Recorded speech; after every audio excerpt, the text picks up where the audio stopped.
औज़ुबिल्लाहि मिनश्शैतानिर्रजीम बिस्मिल्लाहिर्रहमानिर्रहीम अल्लाहुम्मा सल्लि अला मुहम्मद व आले मुहम्मद वअज्जिल फ़रजहुम। नाज़रीन अस्सलामु अलैकुम व रहमतुल्लाहि व बरकातुहू।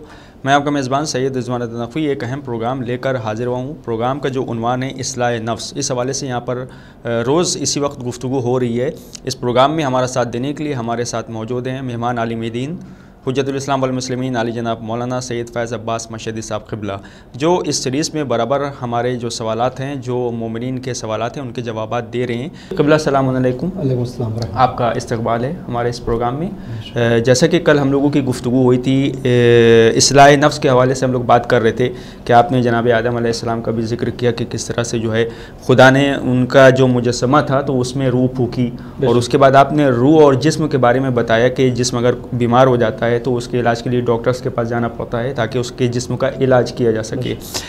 इसी से हम आगे बढ़ाएंगे। हमारे जो व्यूअर्स जो नौजवान हैं उनको ये भी समझने की ज़रूरत हो रही है इस वक्त के, आपने जैसे कि जिस्म की बात की, तो अगर रूह हमारी बीमार, जैसे कि हम लोगों ने गुफ्तगू की थी कि जो हम लोगों की रूह बीमार पड़ती है तो उसके इलाज के लिए हमें किस डॉक्टर के पास जाना पड़ेगा, कि कोई ऐसा डॉक्टर है कि जो हमारी जो रूह है, जो नफ्स है, उसका इलाज कर सके। अऊज़ु बिल्लाहि मिनश शैतानिर रजीम बिस्मिल्लाहिर रहमानिर रहीम अल्हम्दु लिल्लाहि अहलिही वस्सलातु अला अहलिहा। बेहतरीन नुक्ते की तरफ आपने तवज्जो दिलाई है। अलबत्ता मैं कहना चाहूँगा ये एक हकीकत है कि जब हमारा जिस्म बीमार होता है तो हम डॉक्टर के पास जाते हैं। हमें मालूम है वो हमारी कुछ आजमाइश करता है, कुछ हमारे टेस्ट लिखता है और कुछ जांचें होती हैं और पता चल जाता है कि क्या बीमारी क्या है और मुआलजा क्या है।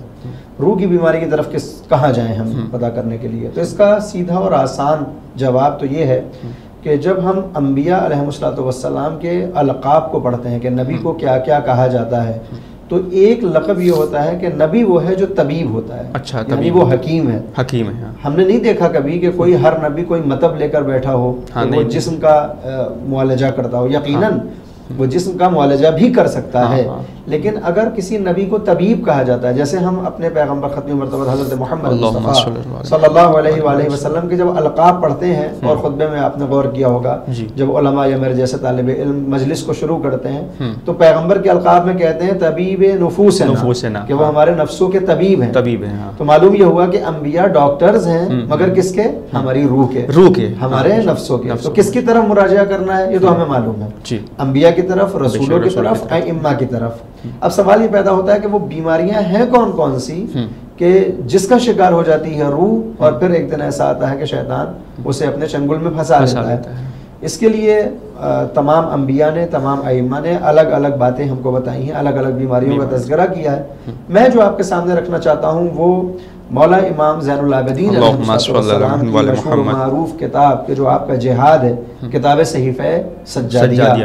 इमाम अली मकाम ने बाद वाक़या करबला जो जिहाद किया है कलम के ज़रिए, उसके दो नुस्खे हैं। एक है हदीस रसालतुल हुकूक, जिसमें इमाम अली मकाम ने हुकूक का तज़किरा किया है कि जिन अफराद के दरमियान तुम रहते हो तो इन लोगों के तुम्हारी गर्दन पर कुछ हुकूक हैं और किसका क्या हक है उसको बयान किया है इस हदीस में। जी, यानी कि जैसा कि आप जिक्र करें वो समाज की बात आप कर रहे हैं कि जहाँ हम रहते हैं, हमारे मोहल्ले के लोग हैं, वो रसालतुल हुकूक में हम समाज की बात वहीं दूसरी तरफ एक और नुस्खा जो इमाम अली मकाम का है जिसका नाम है किताब सहीफ़े सज्जादिया। इमाम अली मकाम ने इस दुआओं की किताब में गोया इन 50 से कुछ ज़्यादा दुआओं में अल्लाह और बंदे के रिश्तों को वहाँ बयान किया है। उन्हीं दुआओं में दुआ नंबर 8 कि जिसमें इमाम अली मकाम ने 44 बीमारियों का तज़किरा किया है जो रूह की बीमारी होती है। आगाज़ होता है अल्लाहुम्मा इन्नी आऊज़ु बिका मिन, यहाँ से शुरू होता है कि परवरदिगार मैं तेरी पनाह में आना चाहता हूँ इन चीज़ों से। किन चीज़ों से? कि जो बीमारी है रूह की। अब उसमें क्या है? सबसे पहले फरमाया हयजानिल हिर्स व सौरतिल गज़ब, और उसके बाद फरमाया गलबतिल हसद वज़ाफ़िस सब्र व क़िल्लतिल क़नाअ। इमाम अली मकाम फरमाते हैं कि ऐ परवरदिगार, मैं इन खराबियों और बुराइयों से तेरी पनाह में आना चाहता हूँ। अच्छा। मुफस्सरीन ने, शारहीन ने बताया कि अगर इस दुआ को आप पढ़ते हैं, दुआ नंबर 8 को, तो इसमें 44 बीमारियों का तज़किरा इमाम ने किया है कि जो इंसान के नफ्स में, रूह में पाई जाती हैं और जिनसे बचने का तरीका क्या है। सबसे पहले खुदावंद आलम से दुआ, अइम्मा अहले बैत अलैहिस्सलाम से तवस्सुल और अपनी कोशिश और काविश। इन बीमारियों में पहली बीमारी इमाम अली मकाम ने बयान की है हयजानिल हिर्स, यानी लालच और हिर्स की तुग़यानी। हाँ। जब इंसान लालची हो जाता है, उसके अंदर हिर्स और तमा हाँ। पैदा हो जाती है, तो फिर ये आगाज होता है इंसान की रूह की बीमारियों का। अच्छा, यानी कि रूह की बीमारी यहीं से शुरू, अगर हम कहें तो यहीं से शुरू होती है। अगर आप गौर फरमाएं कि कायनात में पहला गुनाह कौन सा हुआ, अगर हम गुनाह की बात करें या ऐसी कोई चीज के जो अल्लाह के हुक्म के खिलाफ जाती हुई दिखाई दे, अलबत्ता मैं गुनाह तो नहीं कहूँगा, इसलिए कि हजरत आदम मासूम है और हमारा ये अकीदा है कि मासूम गुनाह नहीं कर सकता, तर्क औला करता है। लेकिन आप गौर फरमाएं कि जब मैंने जिक्र किया था पिछले जलसे में हजरत आदम के मुजस्समे का, हजरत आदम को जब साहिब रूह बना दिया गया, तो अब पहली वो बात जो खुदा को नापसंद थी वो कौन सी उनके वजूद में पैदा हुई? सबसे पहले हिर्स पैदा हुआ, लालच। हाँ, आप सोच सकते हैं कि इमाम ने 44 बीमारियों में सबसे पहले लालच और हिर्स का नाम क्यों लिया? उसकी वजह यह है कि हजरत आदम और हव्वा जब अभी पूरी दुनिया नहीं बनी है, आप अभी जमीन पर नहीं आए, उसी जगह पर जहां पे आपको खल्क किया गया था वहीं पर मौजूद है। पहला जो तर्क औला है वो हिर्स की सूरत में है। क्यों?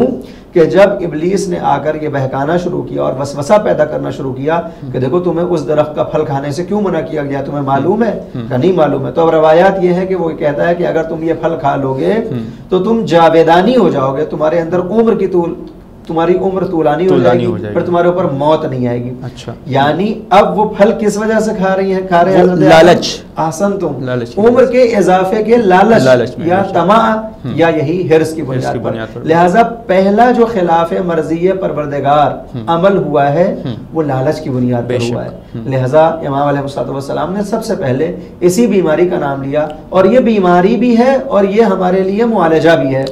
कुरान करीम में सूरह मारिज में परवरदिगार कहता है कि मैंने इंसान को खल्क किया है, उसके अंदर थोड़ा सा फिर ये लालच और हिर्स के साथ। अच्छा। मैं इंशाअल्लाह, अभी हमारी गुफ्तगू चलती रहेगी तो इंशाअल्लाह वो आयत भी पढ़ के सुनाऊंगा कि ये लालच, इसके दो किस्में हमारे अंदर, जो हमारे वजूद के अंदर ये जो हिर्स पैदा की गई है, इसके दो हिस्से, एक हिर्स मज़मूम है और एक हिर्स ममदूह है।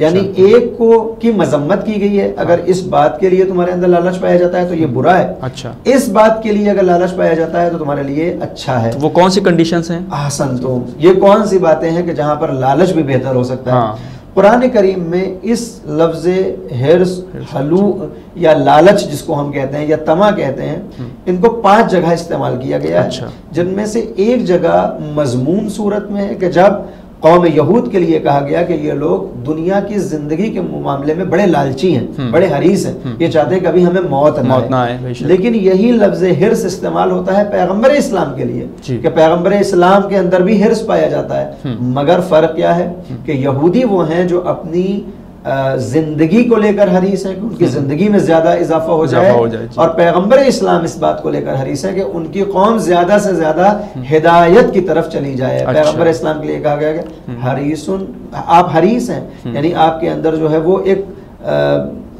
गलबा पाया जाता है, एक शौक पाया जाता है, एक इश्तियाक पाया जाता है कि उनकी कौम किसी न किसी तरह से हिदायत पा जाए और निजात पा जाए। तो अब मालूम यह हुआ कि इसी कुरान में हिर्स एक तरफ मजमूम इस्तेमाल होता है, एक तरफ ममदू। यहाँ पर मौला फरमाते हैं कि बारे इलाहा मुझे तुग़यानी हिर्स से महफूज रख, यानी वो लालच कि जो इंसान की आखिरत को खराब कर दे। अब ये हिर्स कभी माल के लिए होता है, कभी दौलत के लिए होता है, कभी मकाम और शोहरत के लिए होता है, कभी ये दुनिया के लिए होता है। अगर दुनिया के लिए अगर ये लालच और हिर्स है तो ये मजमूम कहलाता है, जो बीमारी बन जाता है रूह की, और फिर उसके बाद इंसान की रूह मर जाती है, जिसको हम कहते हैं कि रूह की मौत आ जाना या दिल की मौत हो जाना।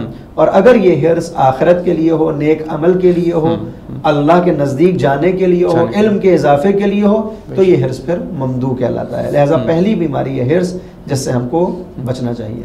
यानी कि जैसे कि क़िबला आपने अभी अर्ज़ किया कि जो दुनियावी चीज़ें हैं, जो जैसे बिल्डिंग है, मकान है और ये है, ये मिल जाए, वो मिल जाए, बहुत से लोग सोचते हैं कि मुझे ये सब चीज़ें मिल जाए। अगर ऐसी सूरत में ये हिर्स और लालच हम करते हैं तो ये गलत हो जा रही है। लेकिन ये कि अगर हम आखिरत के लिए ज़िंदगी बेहतर वहाँ हो और वहाँ के लिए हम कुछ अच्छा कर सकें और अपने नफ्स की इस्लाह करते रहें, तो वहाँ पर जो हिर्स ये है तो ये वहाँ के लिए है, यानी कि ये ममदू है, इसकी तारीफ़ की गई है कि ऐसी हिर्स होना चाहिए कि जो आप आखिरत के बारे में सोचें, ना कि दुनियावी हर चीज़ हमें मिल जाए, ये नहीं होना चाहिए। जनाब, क्योंकि मेरे पास वक्त ख़त्म हो गया, बहुत बहुत शुक्रिया आपका, आपने अपना कीमती वक्त दिया।